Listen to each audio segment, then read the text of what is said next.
Hello, Namaste students. Last class we started discussing about the regulations and acts by British, and we discussed about Regulatory Act 1773 and Act of Settlement 1781. Today we will discuss about the Spitz India Act 1784. I am Dr. Veena Shantanu. I am a GS mentor. You can ask any query regarding GS. Either you can comment in the comment box or you can send me mail, that's through sss.shantanu@gmail.com. I will try to find answers for you. Okay, then just going for a quick review of Act and Regulations by British in India. There is two headings under this particular Act, that is the Acts under English East India Company and the Acts under Crown. And this Acts under English East India Company, the time period is 1773 to 1857. And the doubts under Crown is 1858 to 1947. The Spitz India Act comes under the Acts and Regulations by British under the heading English East India Company. So, now discussing about the Spitz India Act 1784. What is the background of this Act? You already know that after 1773 Regulatory Act, so many steps were taken to rectify the defects of Regulatory Act. And the immediate one was 1781 Act of Settlement. But the most important one was the Spitz India Act of 1784. Another important point regarding the background of this Act is the Act was named after William Pitt, the younger Prime Minister of Britain at that time. What was the results of this Act? It resulted in a dual control or joint government in India. You already came across this dual system of government, that is this dual system of government by Robert Clive in Bengal, and I am not talking about that dual system of government. This is a dual control in India, resulted because of two parallel bodies that is governing India. The first one was Court of Directors and the other one was Board of Control. This Court of Directors, you already knew what happened. What was this Court of Director? It was introduced during the Regulatory Act 1773 and it controlled the revenue, civil and military administration of English East India Company in India. But this Board of Control was established during the Spitz India Act 1784 and its main function is to control the political affairs of English East India Company, or the political and commercial affairs of English East India Company was differentiated for the first time under this Act. That means, in short, we can say that Board of Control controlled the political affairs, Court of Directors controlled the commercial affairs, only commercial affairs. Okay, so no more interference in the political matters of India. So, the relationship between the company and the crown established by this act kept changing, and it went to that extent where under the Government of India Act 1848, which provided for the liquidation of British East India Company in India. Till that moment, this relationship between company and crown was there. So, what are the provisions of this act? The main provision was Board of Control, and the second one was alteration in Governor General and Council, and the council is not completely spelled. Then third one was the Secret Committee. Fourth one was disclosing of property. So first we will go to the Board of Control, because I already told you an introduction regarding this Board of Control. Till this moment, Court of Directors was there, and now Board of Control also came. So, it made the company, that is English East India Company, directly subordinate to the British government. That means, till this time, in political matters, the company was having a sovereign approach, but now onwards, they can't decide on the political matters. So, Board of Control was created, and the head of the Board of Control was Secretary of State. Head of the Board of Control was known as Secretary of State.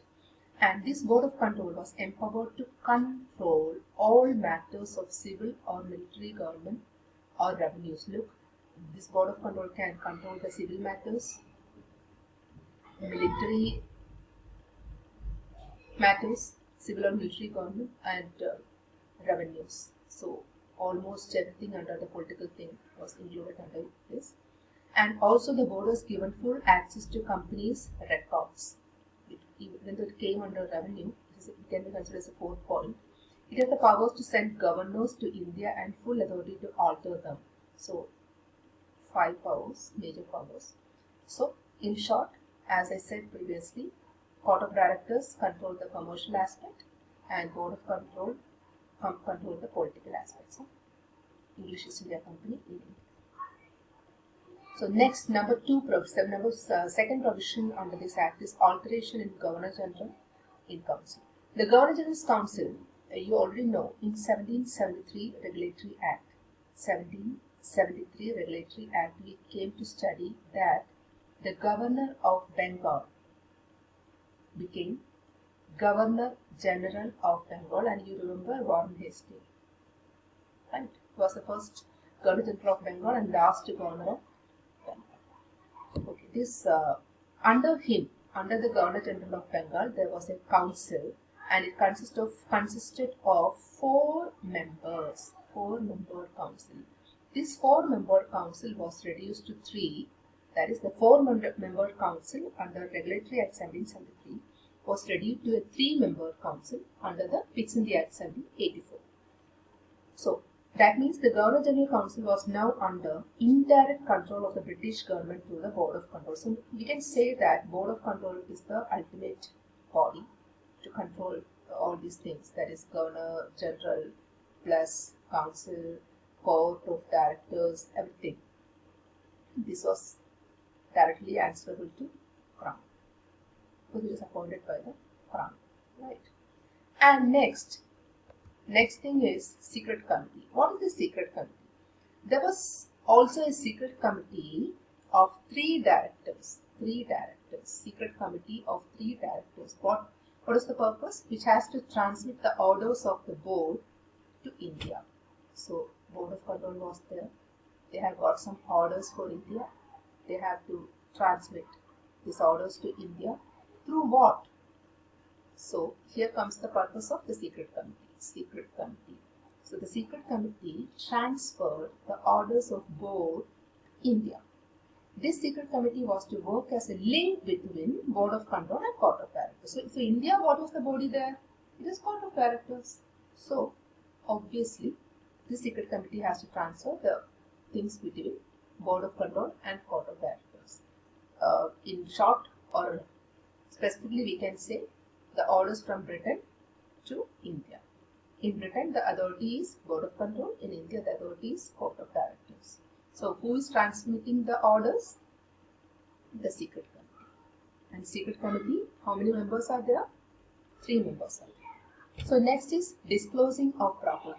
So the 4th provision of this Act is disclosing of property. What is this? All civil and military, just listen, all civil and military officers of English East India Company, civil and military officers of English East India Company were ordered to provide the Court of Directors a full inventory of their property in India and in Britain. So if someone is working in the civil sector or military sector in English East India Company, they have to give the full details of their property to whom? Court of Directors within 2 months of their appointment or joining the post. Once they enter the post, once they start serving for the post, they have to surrender their inventory of property to the Court of Directors. So if someone is attempting to perform some corruption, then they will be severely punished. So these are the 4 provisions under this Upsc India Act. This is the 4 major provisions. I am not saying these are only provisions under Upsc India Act. So next is the other major thing that happened under this Act was that till this time all the properties of Britain in India were known as company's property. Look, company's territories in India, because there was no Britain, British, nothing was like that, only company. So for the first time, the company's properties, the company's English East India Company's properties came to be known as British possessions in India. So this is a real term, right? This is not the, or whatever the company have in India is not their property, it's the British property. So they got the real name. The company's territories in India came to be known as British possessions in India for the first time. So what is the significance of this act? There's two significance. The first one I already told you, the company's territories in India came to be known as British possessions in India. Then the second thing was the British government was given supreme control over company's affairs and its administration in India. That's why this board of control is happening. A secret committee is happening, right? Then below that only this Governor General, Governor General's Council, Board of Directors, everything will come under this. Even the English East India Company will also come under this only.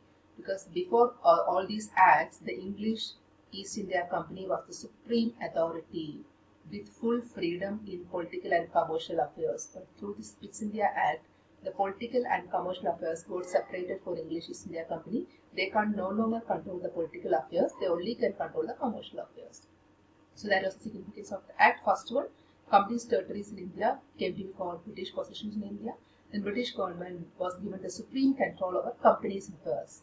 Okay. So that is East India Act 1784. Hope you understand that. And please put your valuable comments in the comment box. Please like and share and subscribe. Thank you.